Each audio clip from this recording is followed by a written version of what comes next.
Vamos abrir nossas Bíblias na carta de Paulo aos Efésios, capítulo 5. O texto em que estaremos meditando nesta noite pode ser um texto que encontra um reflexo contrário na sociedade dos nossos dias. Mas eu gostaria de lhe desafiar, mesmo que você seja favorável àquilo que a sociedade apresenta, ou aquilo que você pensa a respeito desse texto, eu queria lhe desafiar a ouvir até o final. O que é que o texto então quer nos dizer? O que é que a princípio pode ser que dê a ideia, pode não significar exatamente o que o texto tem a nos ensinar. Estamos no mês de maio dando destaque à família, como já dissemos. E esse texto fala especificamente a respeito da família, mas fala a respeito de relacionamentos. E aqueles princípios que estão presentes no texto que haveremos de ler, no qual estaremos meditando, eles se aplicam também a outros relacionamentos. De modo que mesmo que você talvez não seja casado, mas os princípios podem ser aplicados em outros tipos de relacionamento pessoal. Vamos abrir nossas Bíblias em Efésios capítulo 5, lendo os versos de 22 a 33.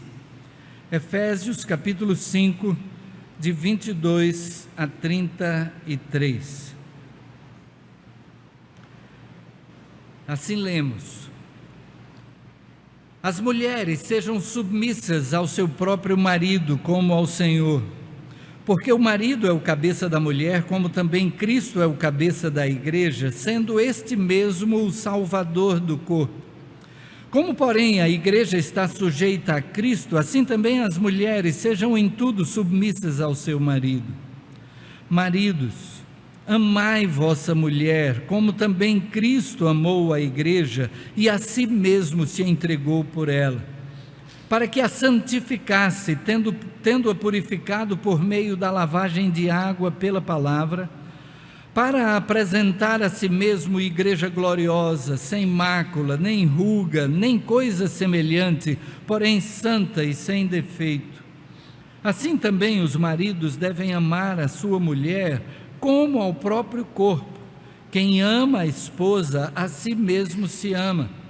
Porque ninguém jamais odiou a própria carne, antes a alimenta e dela cuida, como também Cristo o faz com a igreja, porque somos membros do seu corpo. Eis porque deixará o homem a seu pai e a sua mãe, e se unirá à sua mulher, e se tornarão os dois uma só carne. Grande é este mistério, mas eu me refiro a Cristo e à igreja. Não obstante, vós, cada um de per si, ame a própria esposa como a si mesmo, e a esposa respeite ao marido. Vamos orar? Senhor Deus, nesse momento, Pai, em que a Tua palavra é lida, suplicamos a direção do Teu Espírito para que, ao meditar nela, possamos estar extraindo as lições que Tu tens para nós. Fala ao nosso coração conforme a Tua vontade e dá-nos a disposição de aplicar no nosso viver o recado que tens para cada um de nós. É a oração que fazemos em nome de Jesus. Amém. Amém.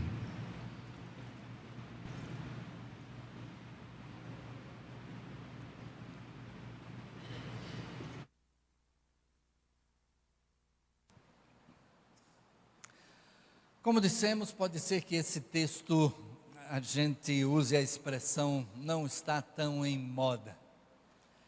Essa história de um texto que começa dizendo mulheres sejam submissas a seus maridos, não encontra muito eco na nossa sociedade hoje em dia. Mas vale destacar que os motivos por que não encontra eco é porque aquilo que nós conhecemos como submissão feminina é diferente daquilo que a palavra de Deus nos apresenta.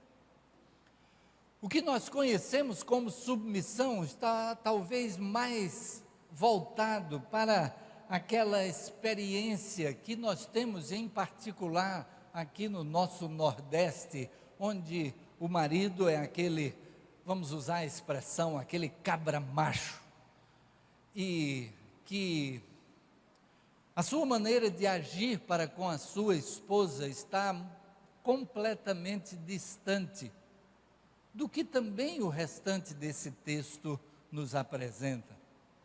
Eu gostaria de, em primeiro lugar, chamar a atenção para o fato de que o texto que é apontado para as mulheres tem 3 versículos.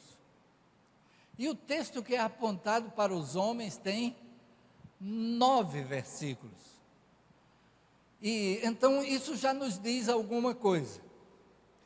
A segunda coisa que esse texto de imediato nos fala é que ele faz uma comparação entre Cristo e a igreja.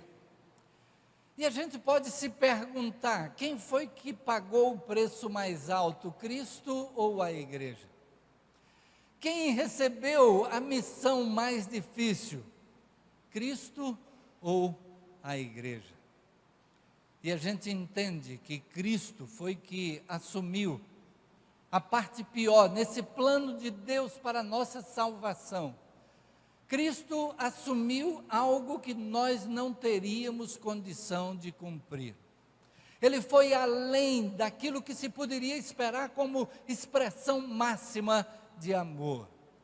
Então, diante desses 2 fatos, de que parece que a parte feminina foi menor e a parte masculina maior, e de que a parte que coube à igreja foi uma parte também menor, a maneira como o próprio Senhor Jesus diz que fez, ele propôs a nós uma troca de fardos. Vinde a mim, todos vós que estáis cansados e sobrecarregados, e eu vos aliviarei. E tomai sobre vós o meu jugo, aprendei de mim que sou manso e humilde de coração, e encontrareis descanso para as vossas almas, porque o meu jugo é suave e o meu fardo é leve. Ele diz então que ele toma sobre si um fardo que estava pesando sobre os nossos ombros, a ponto de não termos condição de carregá-lo. E ao ponto também de que ficamos sobrecarregados, isso está acima da nossa capacidade. Ele toma sobre si e nos entrega um fardo e um jugo que ele mesmo diz que são leve e suave. Gostaria de que pensássemos qual é no relacionamento conjugal, qual é o papel da esposa e o papel do marido. Mas pensássemos de maneira separada, diferente daquilo que nós podemos ter como o ensino que a própria sociedade trouxe sobre isso, ou daquilo que tem sido aplicado como sendo o que a palavra de Deus diz, mas que está longe do que esse texto nos transmite. E que pudéssemos pensar também, quando falamos a respeito do relacionamento conjugal, que alguém já disse que não existe casamento tão ruim que não possa ser consertado. E não existe casamento tão bom que não possa ser melhorado. O propósito de Deus para o relacionamento conjugal e que se aplica nos demais relacionamentos, porque Deus é um Deus de relacionamentos. Ele nos criou para termos um relacionamento com Ele. Por causa do pecado, esse relacionamento foi quebrado. O homem foi expulso do Éden, simbolizando esta separação, esse afastamento que o homem teria de Deus, por ter quebrado esse relacionamento por meio do pecado. Mas naquele mesmo momento, Deus já prometeu que o seu plano incluiria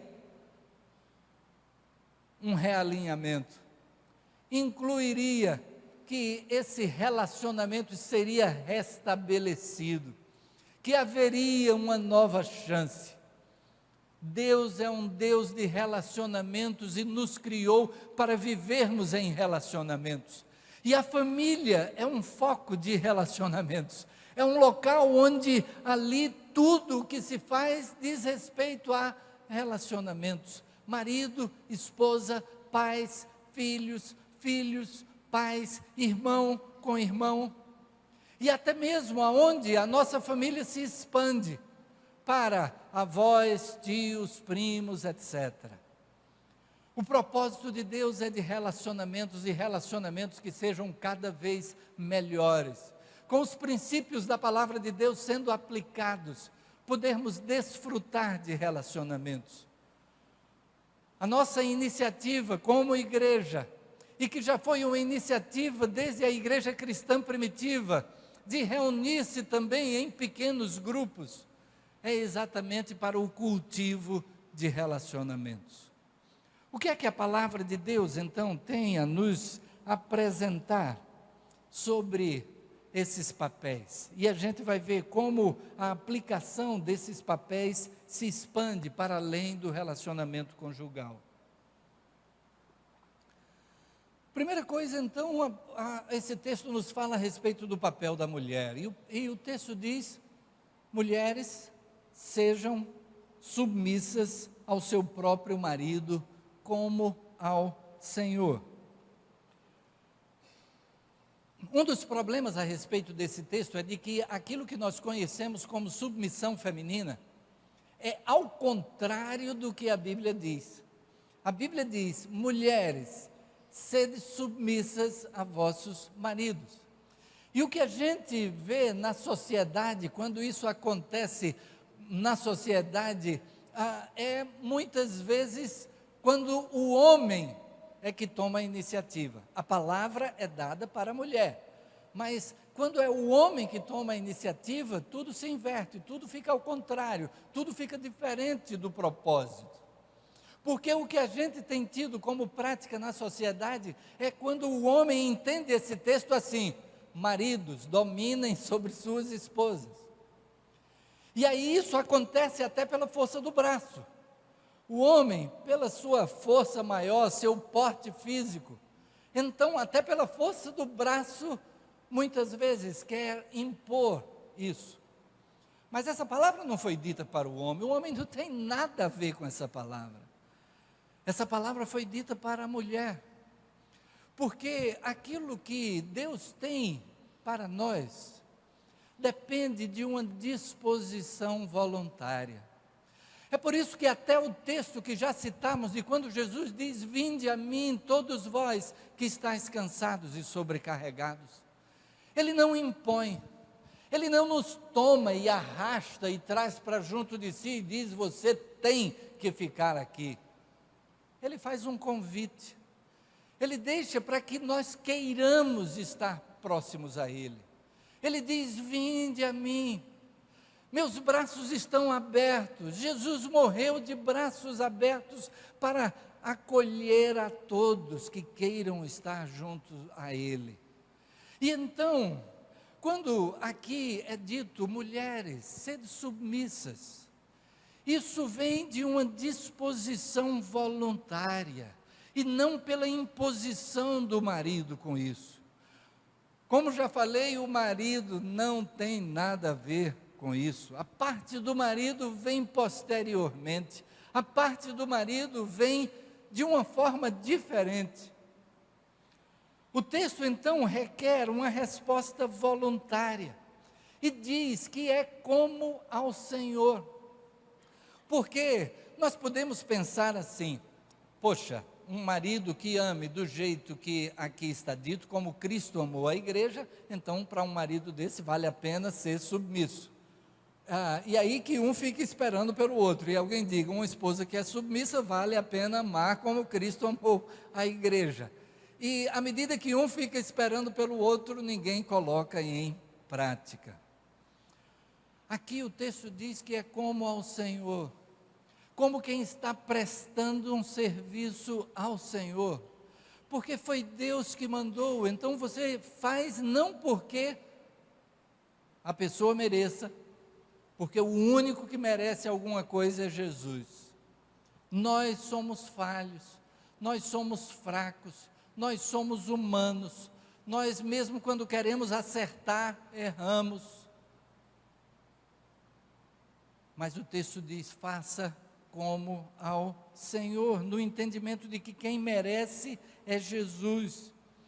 E de que isso é uma solução para as possíveis divisões no casamento. A gente pode pensar que um ser de duas cabeças é uma anomalia. Um casamento onde tem duas cabeças, onde cada um pode definir do seu jeito, pode chegar ao ponto em que um quer uma coisa, o outro quer outra coisa, o oposto, e como se vai resolver isso se cada um ficar naquela quebra de braço?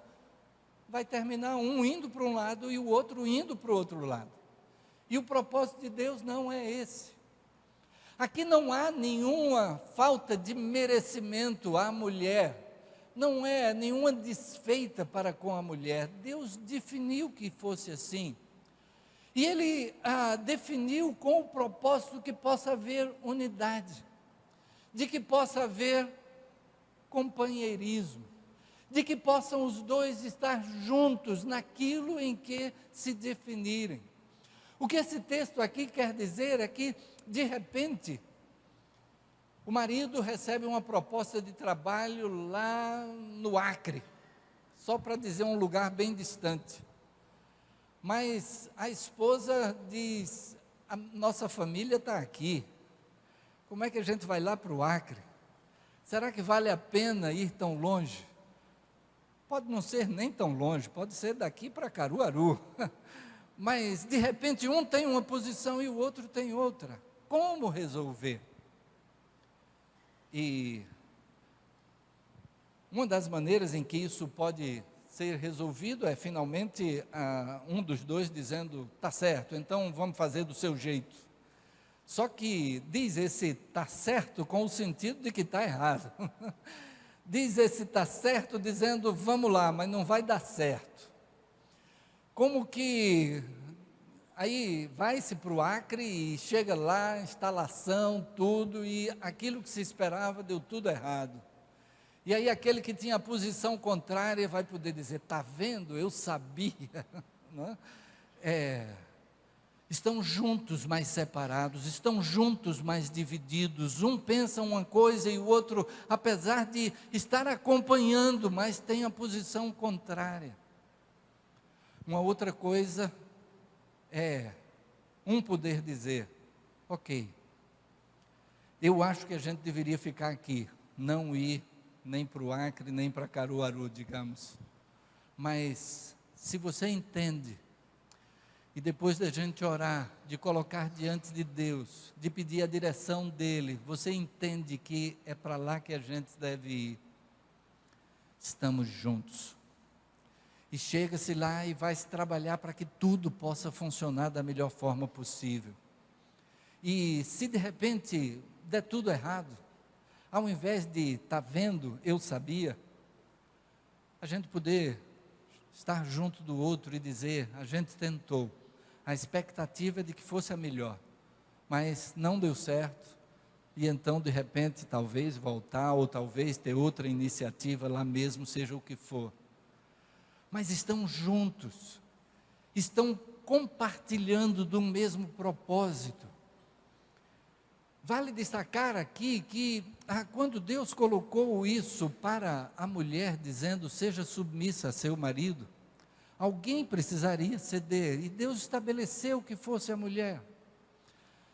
E de repente a gente pode dizer que triste do homem que não ouve a sua esposa, de poder ouvir aquele outro ponto de vista, a sua maneira diferente de pensar, e poder associar aquilo que foi a sua ideia primeira, original, também essa possibilidade de pensar em outras razões, outros motivos, outros objetivos, outras maneiras de agir, e depois de analisar todos os aspectos, poder tomar uma posição.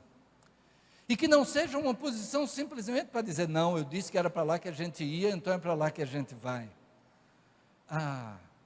Feliz a pessoa que é capaz de mudar de ideia. Feliz a pessoa que é capaz de, depois de ouvir uma outra abordagem, consegue analisar os fatos e estar atento para uma possibilidade de mudança de posição. Então, o propósito de Deus é para que a unidade permaneça.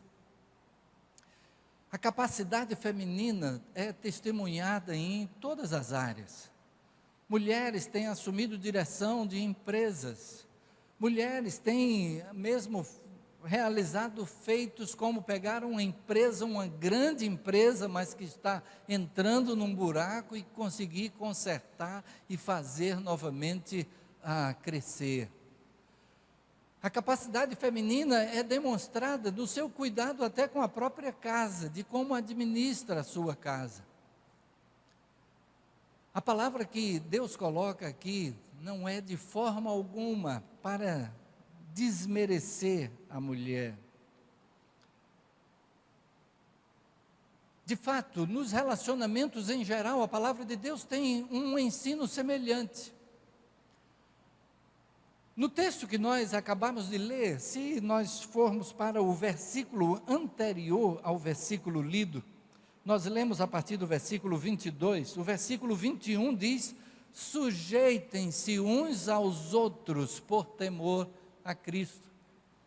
Nos relacionamentos, a gente vai ter sempre que se submeter a alguém, e o que a palavra de Deus recomenda nessa direção. E quando, escrevendo aos Filipenses no capítulo 2, versos 3 e 4, o apóstolo Paulo diz: nada façais por contenda ou vanglória, mas por humildade. Cada um considere os outros superiores a si mesmo. Não atente cada um para o que é propriamente seu, mas cada qual também para o que é dos outros. Nos relacionamentos, então, o que ele diz é que nós precisamos agir sempre pensando no outro, para o bem do outro, e até aceitando a ideia do outro. Um trabalho em equipe é um trabalho que produz mais do que um trabalho solitário, exatamente porque existe o somatório de possibilidades. Alguém vem com uma ideia extraordinária, mas ao colocar ali diante do grupo, e o grupo começa a analisar, e aí começa a se ver as dificuldades que existem, se são dificuldades que possam ser transpostas ou não. E todo o estudo feito num trabalho em equipe resulta em algo muito mais aprimorado, aperfeiçoado. Assim, isso se aplica aos relacionamentos também de uma maneira geral. Mas vamos adiante, no que o texto fala em relação ao marido agora. E ele diz: maridos, amai vossa mulher, como Cristo amou a igreja. E aí, como é que Cristo amou a igreja? Amou a igreja de maneira incondicional. Deus nos ama porque Deus nos ama. Deus não nos ama porque nós merecemos o seu amor. Deus não nos ama porque Ele já saiba que vamos nos transformar em pessoas tão extraordinárias que passaremos a ser merecedores do seu amor.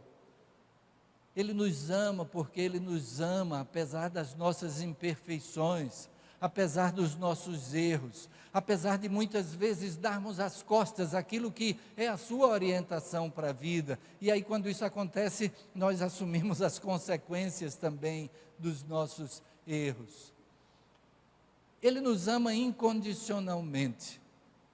No relacionamento conjugal isso se aplica também, tanto é que nos casamentos existem os votos, e hoje em dia tem sido uma prática que os noivos mesmos elaborem os seus votos. Antigamente era mais uma repetição, aí o pastor ou mesmo o juiz, né, dizia: você promete, talalá, talalá, talalá, talalá, talalá, a pessoa, sim, prometo, né, ou então repetindo: eu prometo a fulano, etc. E hoje as pessoas tiram o seu celular do bolso, né, e ali já estava aquilo que foi anotado, que foi produzido ali, e cada um declara para o outro, e cada um preparou o seu voto, sem saber qual era o voto do outro. O voto de cada um é incondicional. Não depende do voto do outro, é o que cada um colocou de si mesmo, se dispondo a fazer pelo outro. O amor de Deus por nós é dessa maneira incondicional. E então, aquilo que se requer do marido é amar como Cristo de uma forma incondicional. Cristo também, tudo que ele fez foi para o bem da igreja, tudo que ele realizou foi para o nosso bem. Ele morreu por nós, ele morreu em nosso lugar, ele morreu para a nossa salvação, para o perdão dos nossos pecados, para que pudéssemos ser transformados pela presença do seu Espírito em nós, para que pudéssemos ter uma experiência de vida que fosse a melhor possível, porque aquilo que Deus tem para nós, diferentemente do que se pensa a respeito da palavra de Deus, como se a palavra de Deus fosse simplesmente algo que Deus resolveu assim, como diz a nossa expressão popular, deu na telha, de repente fazer um bocado de lista do que pode e do que não pode, isso não pode, isso não pode, mas Deus, sabendo quais são as nossas necessidades, quais as nossas características, é que nos traz na sua palavra a maneira de viver, de tal maneira que possamos extrair da vida a melhor experiência possível. E então, tudo aquilo que Ele nos manda é para o nosso próprio bem. Ele busca o nosso bem. Então o marido deve amar a sua esposa, fazendo tudo também para o seu bem, para o bem da sua esposa. E não como quem domina a força. Já comentamos a respeito de utilizar o braço para o domínio.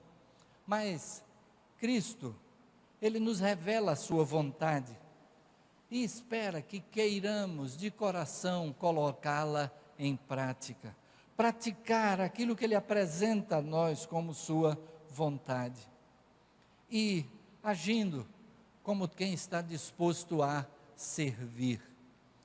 O próprio Senhor Jesus Cristo disse que o Filho do Homem não veio para ser servido, mas para servir e dar a sua vida em resgate por muitos.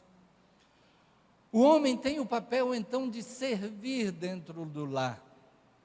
A gente pode imaginar uma empresa, e numa empresa você tem o dono da empresa ou o diretor daquela empresa, você tem uma certa estrutura organizacional que tem a sua hierarquia, e lá na ponta estão os funcionários mais, vamos dizer assim, talvez, ou do trabalho braçal. A gente pode pensar numa empresa de vendas, e aquela empresa tem o vendedor lá na ponta, oferecendo o produto, vendendo o produto. Se o vendedor não vender, do que é que adianta todo o trabalho do diretor? De nada. Ele depende daquele vendedor que está lá na ponta. E então toda aquela hierarquia, e hoje em dia a administração moderna aponta nesse sentido de que toda aquela estrutura organizacional é para servir quem está lá na ponta, de tal maneira que quem está lá na ponta faça o seu trabalho e faça bem, e então toda aquela estrutura estará tendo o seu retorno, estará tendo o resultado pretendido. No lar, o homem tem o papel de liderança, mas a liderança que está ali para servir a esposa, para servir aos filhos. Esse serviço inclui o ensino. É por isso que a palavra de Deus vai nos trazer lá em Deuteronômio capítulo 6, versos de 5 a 9, aquilo que o Senhor Jesus apresentou como o maior de todos os mandamentos. O maior de todos os mandamentos é: amarás ao Senhor teu Deus de todo o teu coração, de toda a tua alma, de todo o teu entendimento, de todas as tuas forças. Lá em Deuteronômio capítulo 6, versos de 5 a 9, nós encontramos exatamente: amarás, pois, o Senhor teu Deus, de todo o teu coração, de toda a tua alma, de toda a tua força. Estas palavras que hoje te ordeno estarão no teu coração. Tu as inculcarás a teus filhos, e delas falarás assentado em tua casa, e andando pelo caminho, e ao deitar-te, e ao levantar-te. Também as atarás como sinal na tua mão, e te serão por frontal entre os olhos, e as escreverás nos umbrais de tua casa e nas tuas portas. No cumprimento disso aqui é que o judeu ortodoxo, ele anda com uma caixinha presa no punho, e que tem ali dentro exatamente essa ordem: amarás ao Senhor teu Deus desta forma. Ele usa até uma caixinha dessa presa na testa.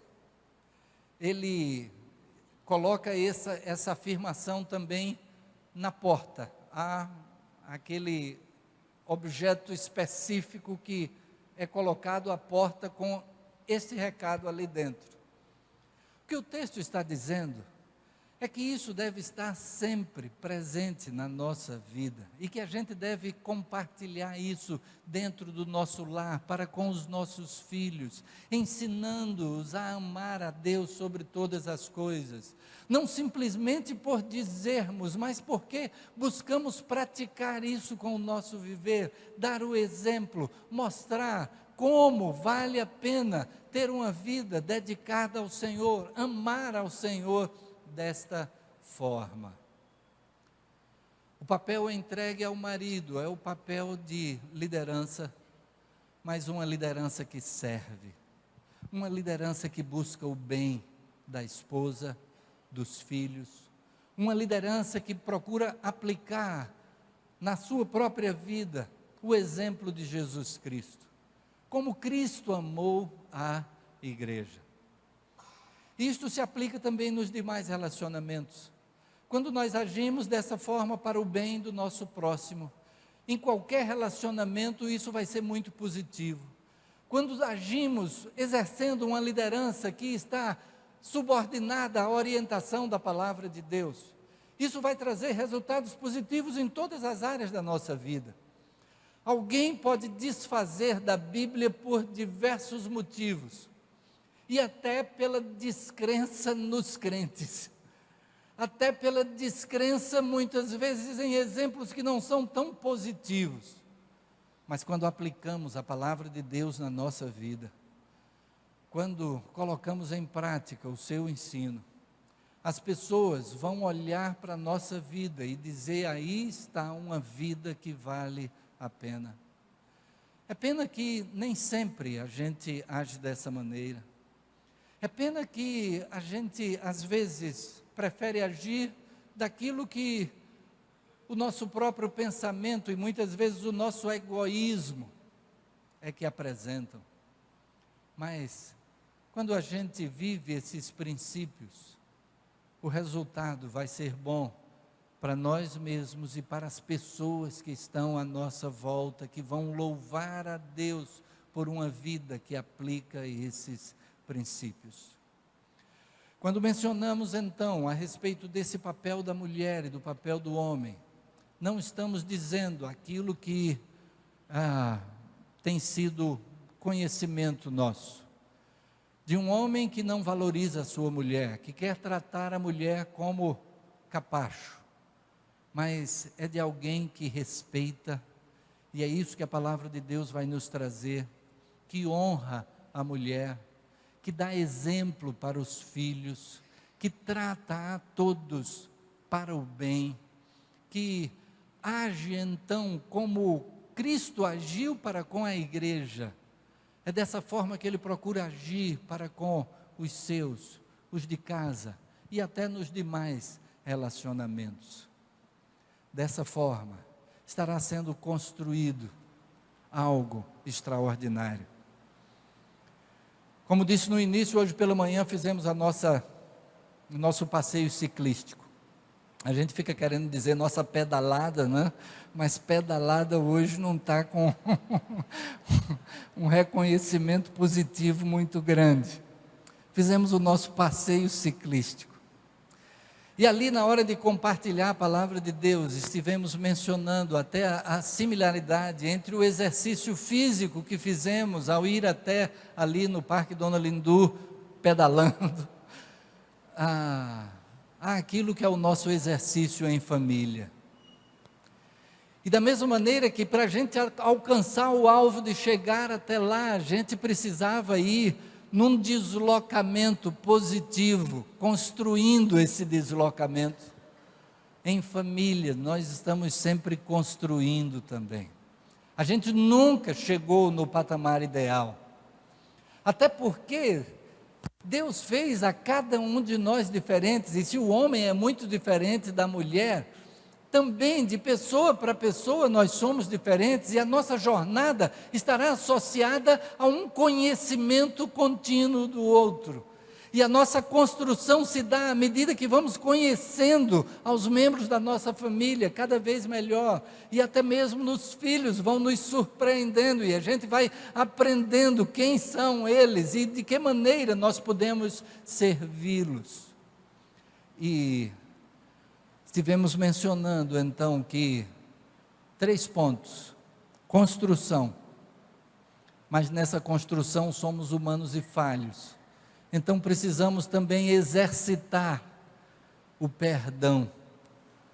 A semelhança do exercício físico que tivemos, o exercitar o perdão e o exercício do amor. Tudo aquilo que venhamos a fazer, seja como demonstração de amor pelo cônjuge, pelos filhos, aquilo que venhamos a fazer para com o nosso vizinho, seja como expressão de amor, mesmo aquele vizinho que faz barulho na hora que a gente quer dormir, mesmo com aquele vizinho que entra no elevador e não lhe dá nem bom dia, é daquele que eu acho interessante, né? Já citei aqui na igreja, como eu fico admirado, a pessoa entra, nós estamos de frente para a porta, aí a pessoa entra e dá as costas, como quem diz, não quero relacionamento nenhum, e a gente fica procurando um motivo para dizer, tudo bem, e aí, vai para a escola, ou está indo para o trabalho, alguma coisa, né? E a gente poder agir sempre para o bem. Louvamos a Deus por Jesus Cristo, porque Cristo nos deu a maior prova de amor. Romanos 5,8 vai dizer que a maior prova de amor é quando nós podemos ver em Jesus essa prova de dar a alguém a sua vida em favor dos seus amigos. Mas Deus prova o seu próprio amor para conosco, em que Cristo morreu por nós, sendo nós ainda pecadores. O texto diz, pode ser que por uma pessoa que é muito boa, alguém se anime a morrer, mas Deus prova o seu amor para conosco, que apesar dos nossos erros, apesar de desobedecermos a Deus, apesar de agirmos diferentemente daquilo que é a sua vontade, mas ainda assim, Cristo entregou a sua vida em nosso lugar. Deus é um Deus de relacionamentos. Ele deseja um relacionamento conosco cada vez melhor. Ele deseja que possamos estar investindo mais tempo no nosso dia a dia, para a oração, para a leitura da sua palavra. Ele deseja que estejamos praticando para com os outros aquilo que Ele deixou como exemplo em Jesus Cristo, daquilo que Cristo fez por nós. Baixe sua cabeça, feche seus olhos, pense nos relacionamentos. Em primeiro lugar, no seu relacionamento com Deus. Se você já chegou a entregar a sua vida a Ele, sabendo que Cristo morreu para que o nosso relacionamento com Deus fosse restabelecido, restaurado. E se você não deu ainda este passo, se você tem tido algum motivo para não fazê-lo, Saiba que Cristo espera de braços abertos, da maneira como você está. Você não precisa consertar sua vida primeiro, para depois dar um passo na direção de Jesus. É necessário que a gente dê um passo na direção de Jesus, e Ele é que vai consertar a nossa vida. Ele é que vai nos dar do seu poder, para que possamos vencer aquilo que pode estar sendo maior do que a gente mesmo. E então, basta do seu coração para o coração de Deus dizer: sim, eu quero que Jesus seja o Senhor da minha vida. Eu quero ter o meu relacionamento contigo, ó Deus, restabelecido. E Cristo então tira de nós aquilo que nos separa de Deus, a condenação do nosso pecado, e Ele crava na cruz. A palavra de Deus diz que o escrito de dívida que pesava contra nós, Cristo o pregou na cruz. Aquilo que seria o peso da nossa condenação, Cristo levou sobre si, Cristo cravou na cruz. Ele já fez o que era necessário, e agora cabe a nós, de coração, voluntariamente, poder dizer: sim, Jesus, eu quero que Tu sejas o meu Salvador e o meu Senhor. E saiba que no momento em que você faz isso, lá no céu há uma festa. O Senhor Jesus disse que a maior alegria no céu por uma pessoa que se arrepende dos seus pecados e que os entrega a Jesus Cristo, do que por muitos mais que não queiram fazer essa entrega, achem que não precisam de arrependimento. Entregue sua vida nas mãos de Jesus, restabelecendo assim o seu relacionamento com Deus de forma total. Você pode dizer: ah, pastor, mas eu falo com Deus. Mas enquanto Jesus não for o Senhor da sua vida, você não entregar a sua vida a Ele, você não entregar a Ele o fardo que você carrega, você continua levando sobre si esse fardo. Entregue a sua vida nas mãos de Jesus. E quanto aos relacionamentos familiares, pense aí agora o que é que precisa acontecer, que mudança é necessária, de que forma precisa talvez dialogar com o cônjuge, com os filhos, reconhecer os erros, pedir perdão, desfrutar desse perdão e construir um relacionamento que seja cada vez melhor. Nos demais relacionamentos, da mesma forma, você talvez está intrigado com um colega de trabalho, seu chefe. Coloque-o nas mãos de Deus e deixe Deus fazer o restante. Senhor Deus, louvamos o Teu nome, Pai, agradecemos pela Tua graça, pela Tua misericórdia, porque Tu atentas para conosco, mesmo nós nada merecemos, Tu ouves as nossas orações. Jesus Cristo pagou o preço do nosso pecado e nos acolhe de braços abertos. Louvamos o Teu nome porque podemos ter o nosso relacionamento contigo restaurado. Louvamos o Teu nome porque o Teu Espírito vem estar presente na nossa vida, para nos dirigir, nos guiar, nos ensinar, nos fazer lembrar de tudo aquilo que Jesus Cristo ensinou. Assim, Pai, guia as nossas vidas.